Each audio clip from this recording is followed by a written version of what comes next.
TubeNovela presents Influencers Unplugged. Chapter 1. The Selection. The first influencer was known online as Coco_Rabanne, French, 28, 12 million followers, a specialist in elegance that pretended not to try. She woke at 6 every morning and checked her metrics before she checked her reflection. Engagement first, identity second. That day, she was in the Marais, dressed entirely in beige, filming a reel about minimalist sophistication.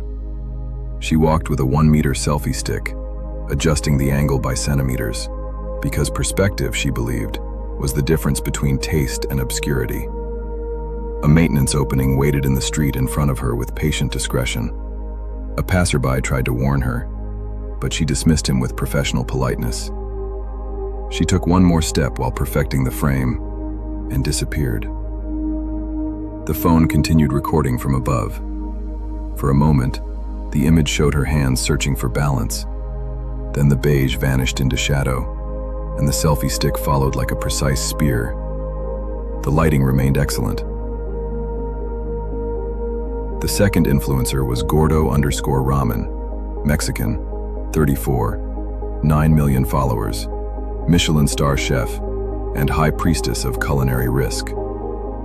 She arrived in her kitchen before sunrise and filmed techniques described as impossible but achievable. That day, she prepared fugu, the Japanese pufferfish that requires mastery and steady hands.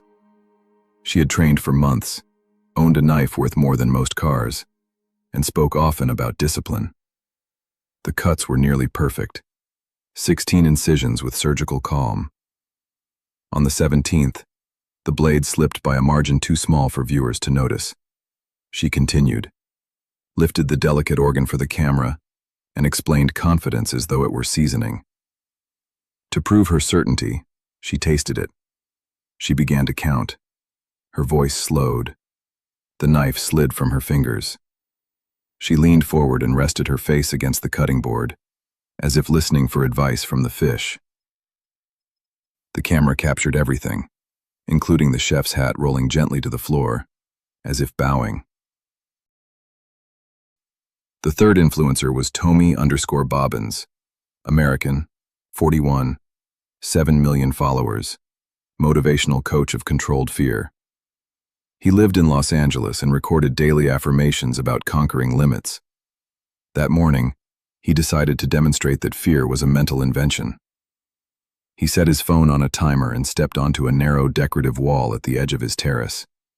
He removed his shoes to feel the truth beneath his feet.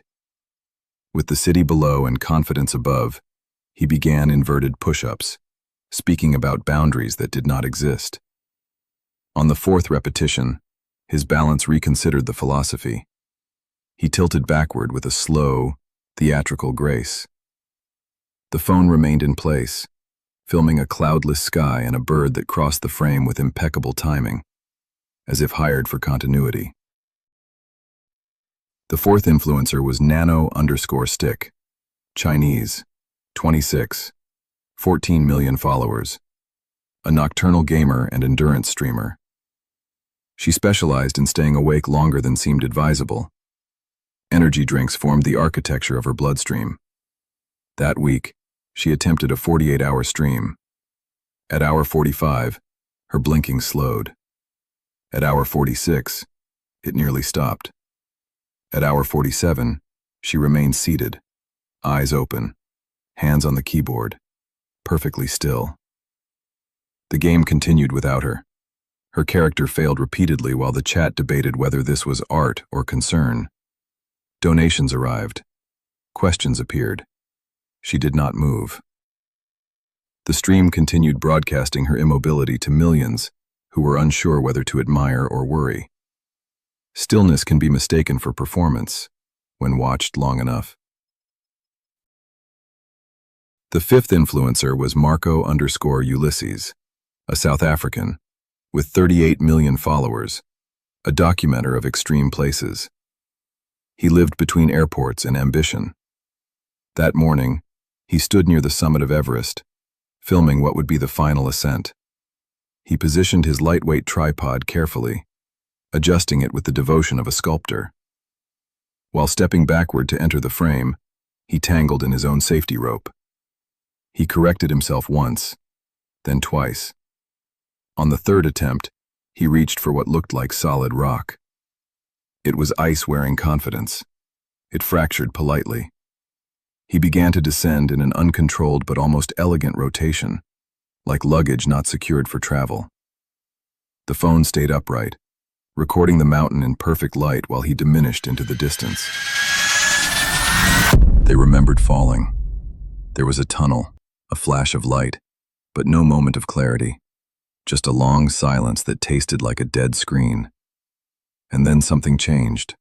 Not a sound, not a touch, but a feeling. All five woke at the same time. They were seated on plastic chairs in a gray room without windows and without visible doors. The lighting was flat, like an office that had forgotten its purpose. They checked their pockets instinctively. No phones, no equipment, no tripods. Their first shared emotion was not fear, but inconvenience. They recognized one another by numbers: 12 million, 9 million, 7, 14, 8. The arithmetic comforted them briefly.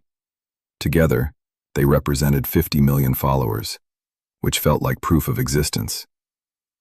They attempted to recall how they had arrived, but memory provided only static. They asked where their devices were. They asked whether this was content.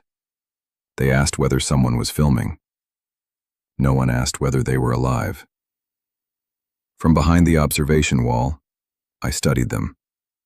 Metrics confirmed their reach. Habits showed constant phone checking, measuring worth in views and influence in likes. They understood attention as currency. They were exactly what I needed. They looked around the gray room, adjusting posture, repeating their social media handles as if needing audience confirmation.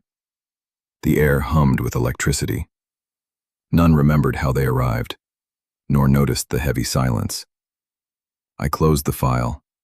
The selection was precise: fashion, food, motivation, gaming, adventure. 5 human chases for validation. 5 languages of influence. 5 perfect mirrors of attention. End of Chapter 1.